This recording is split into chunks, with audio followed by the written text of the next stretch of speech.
Welcome back. In this tutorial, I'll be teaching you how to use Inventor Fusion's Dissolve tool. I've already got a solid in my graphic area. It's got a rectangular pattern and 3 chamfers.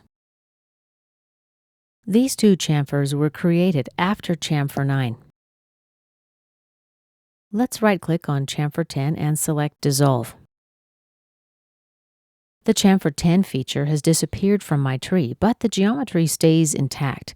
It's now part of the solid. Let's dissolve chamfer 9 as well. Right-click on the chamfer 9 node and select Dissolve. As you see, the geometry remains intact in the graphic area. Let's undo. This time, I'll dissolve chamfer 10 and delete chamfer 9. Right-click, delete. Now, since chamfer 10 was created based on chamfer 9's geometry, Inventor Fusion also deletes chamfer 10. Let's dissolve chamfer 11, so watch out for little quirks like this. Okay, let's dissolve chamfer 11. Here's my rectangular pattern. Let's say I want to move my geometry.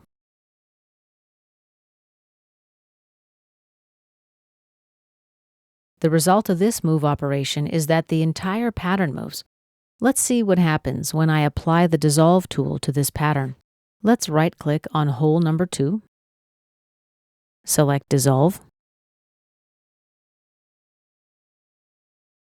Now I don't have the hole feature, but I have simple faces. If I try to move, it'll move the entire pattern still. Okay, let's right-click and select Dissolve. And now I'm able to modify this instance. Let me just make a few changes. And actually, I'll just cancel out and undo that operation. And now we have our holes back. Let's right-click on Rectangular Pattern 1 and dissolve it. Now we've got 6 independent holes. I'm able to right-click and edit each hole individually. As well, if I want to move or modify the hole, I can do that as well. Let's apply the Dissolve tool to some of the holes now.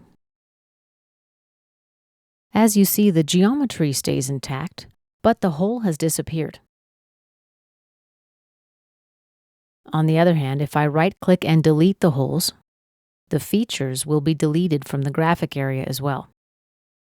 I can also right-click on the solid and select Dissolve Features. How about if I want to delete some geometry, for example, this hole? Let's learn how to do that. Let's try to right-click. Try to delete this face.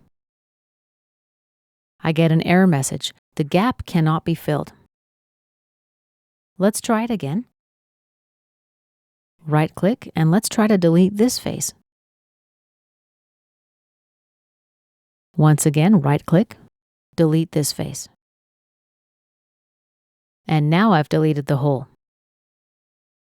Of course, another way to accomplish the same result, I can select this face, enter a value of 5 millimeters, press Enter, click OK, and done. Now right-click and select Delete. And this concludes our tutorial about using the Dissolve tool in Inventor Fusion.